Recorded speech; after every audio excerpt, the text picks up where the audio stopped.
बिस्मिल्लाहिर्रहमानिर्रहीम। अस्सलाम वालेकुम फ्रेंड्स, कैसे हैं आप सब? उम्मीद करती हूँ बहुत अच्छे होंगे। तो फ्रेंड्स, आज की इस वीडियो में मैं ये बताऊँगी आपको कि इन्वेंटरी वैल्यूएशन जो कि हमारा टॉपिक एक चलता हुआ आ रहा है, इस पर काफ़ी लोगों ने मुझे बताया है कि 2017 का जो रेगुलर जो मैंने आपको अपलोड किया था उसके अंदर मैंने आपको सॉल्व करना सिखा दिया था, लेकिन मैंने यहाँ पे इसकी एंट्री नहीं बताई थी आपको। तो आज इस वीडियो में मैं आपको एंट्रीज़ का पूरा कॉन्सेप्ट समझाऊंगी कि हम अगर परपेचुअल इन्वेंटरी सिस्टम के तहत फीफो मेथड अगर हम कर रहे हैं तो उसकी एंट्रीज़ क्या बनेंगी। तो बिल्कुल भी वीडियो को स्किप नहीं करना है, वीडियो को कम्प्लीटली वॉच करना है, तब जाके आपको ये पूरा मेथड समझ आएगा। देखिए फ्रेंड्स, अगर हमें अब इंक्रीज़ बनानी है तो इसके लिए हमें पूरा क्वेश्चन एक दफ़ा दोबारा से रिकैप करना पड़ेगा, तभी आप इंक्रीज़ को आसानी से समझ पाओगे। तो फ्रेंड्स, यहाँ पे मैंने 2017 का रेगुलर निकाला हुआ है और इसके अंदर मेरा क्वेश्चन 6 है इन्वेंटरी वैल्यूएशन का। इन्वेंटरी वैल्यूएशन क्वेश्चन 6 का बी है। अब आप देख सकते हो गाइस, यहाँ पे बी जो है यहाँ पे उबैद कंपनी का, जो कि हम पहले से सॉल्व कर चुके हैं। यहाँ पे आप देख सकते हो बी में उबैद कंपनी का है, बिगनिंग इन्वेंटरी दी हुई है, परचेसेस दिए हुए हैं और सेल्स वगैरह यहाँ पे दिया हुआ है। तो फ्रेंड्स, यहाँ पे आप देख सकते हो ये मेरे पास पूरा एक सवाल है, तमाम चीज़ें आपको यहाँ पे दी हुई हैं। हमने यहाँ पे आप देख सकते हो the company uses perpetual inventory system and requirement में अगर हम पढ़ें तो determine the cost of inventory using FIFO method. FIFO method के तहत आपको इन्वेंटरी कार्ड बनाना है। देन सेकंड रिक्वायरमेंट में है record the first 2 transaction in general में फर्स्ट 2 रिकॉर्ड करनी है ट्रांजेक्शन्स को। फ्रेंड्स, यहाँ पे मैंने यहाँ पे सॉल्व करना आपको सिखाया था उबैद कंपनी। सबसे पहले हम ऊपर जो है नेम लिखते हैं कंपनी का, देन यहाँ पे इन्वेंटरी कार्ड फीफो मेथड हम इस तरह का लिखते हैं। और यहाँ पे इस तरह का आपके पास एक कार्ड बनता है जिसके अंदर पहले आपको डेट का ऑप्शन होता है, सेकंड आपके पास डिस्क्रिप्शन होती है, थर्ड में आपका रिसिप्ट का कॉलम बनता है, इसके अंदर 3 सब कॉलम्स होते हैं। उसके बाद इशू का कॉलम होता है, इसके अंदर क्वांटिटी, रेट और अमाउंट होता है। देन यहाँ पे बैलेंस का कॉलम होता है जिसके अंदर क्वांटिटी, रेट और अमाउंट होता है। तो फ्रेंड्स, यहाँ पे मैंने आपको पूरा सॉल्व करना सिखाया था। आप चाहो तो मेरी प्रीवियस वीडियो आसानी से देख सकते हो, उसके अंदर मैंने आपको पूरा कॉन्सेप्ट बताया था और क्या क्या रूल्स है जिनको हमें फॉलो करना पड़ता है यूजिंग फीफो मेथड। तो फ्रेंड्स, आप चाहो तो मेरी प्रीवियस वीडियो देख सकते हो। मैं कोशिश करूँगी कि आपको डिस्क्रिप्शन पे और आई बटन पे इसका लिंक दे दूँ, तो आप लाजमी उसको वॉच करें। फ्रेंड्स, यहाँ पे चलते हैं अपनी एंट्रीज़ की तरफ। देखिए फ्रेंड्स, हमने यहाँ पे इन्वेंटरी कार्ड के अंदर हमें 2 तरह की ट्रांजेक्शन्स करनी होती हैं। फर्स्ट पे आपका बैलेंस, अगर प्रीवियस बैलेंस आपके पास है तो आपको वो लिखते हो। और एक बात का ख्याल रखना है कि जब हम जनरल एंट्री बनाते हैं तो इस बैलेंस का हमारे पास कोई काम नहीं होता है, यानी कि बैलेंस की हमारे पास एंट्री नहीं बनती। इस बात को आप नोट डाउन कर लो कि बैलेंस की एंट्री कोई नहीं होती, ये जस्ट हमें शो करना होता है सवाल में।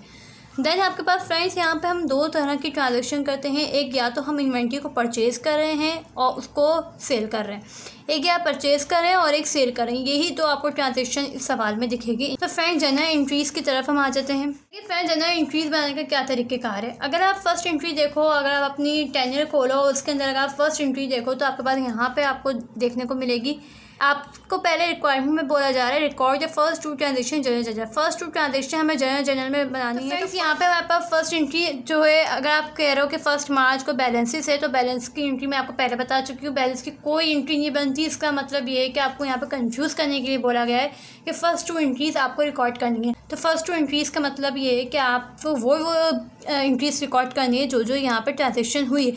बैलेंस की तो कोई ट्रांजेक्शन नहीं होती, तो परचेसेस और सेल्स की हमारी जो ट्रांजेक्शन हुई है हमें उसको यहाँ पे एंट्रीज़ में रिकॉर्ड करना है। तो फ्रेंड, यहाँ पे फर्स्ट मार्च जो है हमारे पास इन्वेंटरी बैलेंस का दिया हुआ है। आप देख सकते हो ऊपर यहाँ पे लिखा हुआ भी है कि 31 मार्च पे एंड आर गिवन बिलो, तो ये आपके पास बैलेंस दिया हुआ है। इन्वेंटरी सिंपल लिखी हुई है फर्स्ट मार्च को, इसका मतलब आपका बैलेंस दिया हुआ है। ठीक, अब आपको मार्च 2 पे आ जाना है। मार्च 2 में आपकी कौन सी ट्रांजेक्शन हुई है। आपने एक चीज़ परचेज़ की है जिसकी क्वांटिटी इतनी है 2000 और रेट इसका 60 है एंड देन यहाँ पे टोटल इसका लिखा है 120,000। तो हमें इसको रिकॉर्ड करना है इसको। और सेकंड क्या है आपके पास, मार्च 12 में सेल्स भी हुई है। सेल्स हुई है 3091 और 273,000 का हमारे पास यहाँ पे टोटल अमाउंट है। तो इसका मतलब हमें जस्ट इन 2 एंट्रीज़ पे फोकस करना है। हमें सिर्फ इन 2 एंट्रीज़ का ही हमें जो है जनरल एंट्रीज़ को रिकॉर्ड करना है। तो फ्रेंड्स, हम अपने मकसद पे आ गए हैं। अब हमारे पास यहाँ पे जनरल एंट्रीज़ है, अब हमने यहाँ पे रिकॉर्ड करना है। मार्च 2 पे अगर आप देखो तो ऊपर मार्च 2 में आप यहाँ पर देख सकते हो मार्च 2 में परचेसेस हुई थी। कितनी परचेज़ हुई थी मैंने आपको वहाँ पे दिखाया था। परचेज़ जो होती है हमारे पास टोटल अमाउंट को होती है। तो यहाँ पे आप देख सकते हो हमारे पास यहाँ पे परचेसेस कितनी हुई है। परचेसेस का यहाँ पे क्वांटिटी भी दे दी और रेट भी दे दी। जब हम क्वांटिटी को रेट से मल्टीप्लाई करेंगे तो हमारे पास टोटल अमाउंट क्या आ जाएगी 1,20,000। तो हमने डायरेक्टली यहाँ पे क्या कर लेना है, परचेज़। अच्छा, एक बात और फ्रेंड्स, यहाँ पे मैं आपको एक बात बताती चलूँ जो कि बहुत इंपॉर्टेंट है कॉमर्स के स्टूडेंट्स के लिए, कि जब भी हम यहाँ पे परपेचुअल इन्वेंटरी सिस्टम को हम यूज़ करते हैं तो इसके अंदर हमने इन्वेंटरी को परचेज़ किया है तो इसके लिए हम वर्ड भी मर्चेंडाइज इन्वेंटरी ही रिकॉर्ड करेंगे अपनी एंट्री में। ये जो है परपीचुअल सिस्टम है, और जब परपीचुअल सिस्टम होता है तो उसके अंदर हम अपनी उसी नेम से ही रिकॉर्ड करते हैं अपनी इन्वेंट्री को। ठीक हो गया। अच्छा, दूसरी बात ये है कि यहाँ पे मैंने मर्चेंडाइज इन्वेंट्री को मैंने रिकॉर्ड किया है, क्योंकि ये हम परचेज़ की है तो हमारे पास यहाँ पर डेबिट पे आ जाएगा और ये हमारा बढ़ गया है। ऐसे ही होता है, तो ऐसे जब इंक्रीज़ होता है तो डेबिट पे आता है। नेक्स्ट फ्रेंड्स, यहाँ पे हमारे पास अकाउंट्स पेबल को हमने क्रेडिट किया 1,20,000 से क्रेडिट पे। अच्छा, हम इसको क्रेडिट क्यों सपोज करेंगे, क्योंकि हम जब इन्वेंट्रीज ख़रीदते हैं तो हम वो ज़्यादा अमाउंट्स में ख़रीदते हैं, ज़्यादा बल्क अमाउंट में ख़रीदते हैं, तो हम ज़्यादातर जो यहाँ पे यूज़ करते हैं हम उसको क्रेडिट पे परचेज़ करते हैं। ठीक हो गया।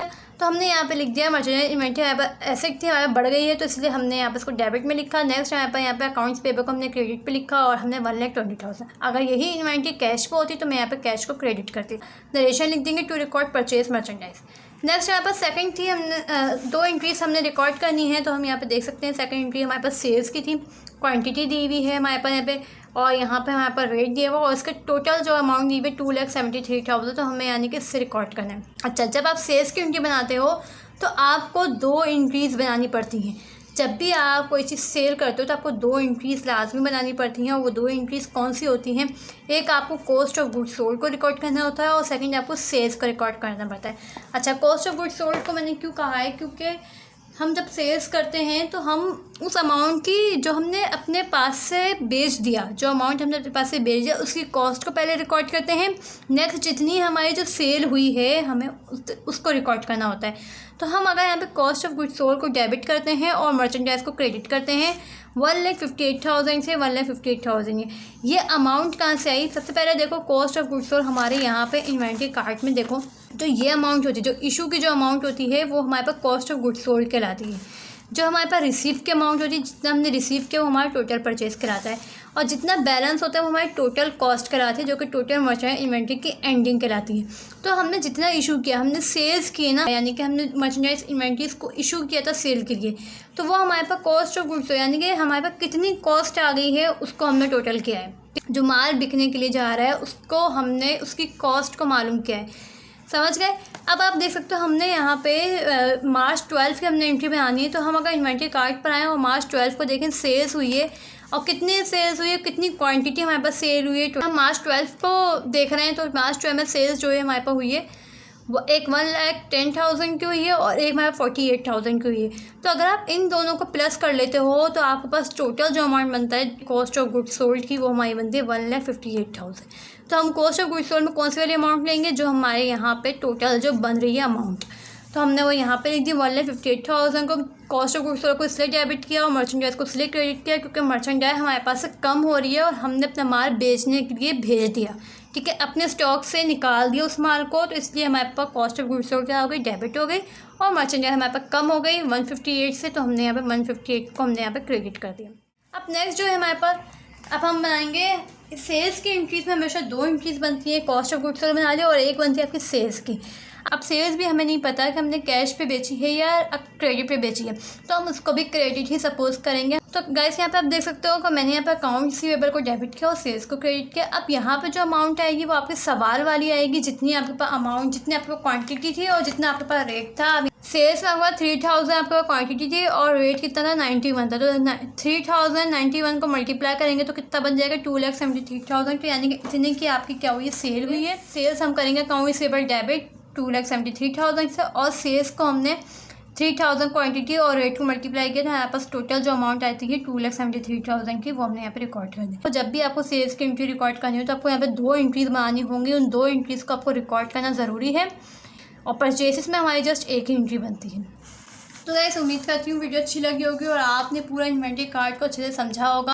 तो फ्रेंड्स मैंने आपको यहाँ पे एंट्रीज़ को पूरा क्लियर कर दिया है कि हम किस तरीके से जो है एंट्रीज़ बनाते हैं। आप चाहे कोई भी सवाल सॉल्व कर लें, लेकिन आप परपीचुअल अगर करेंगे सॉल्व तो उसकी एंट्रीज़ आपको इस तरह की ही देखने को मिलेंगी।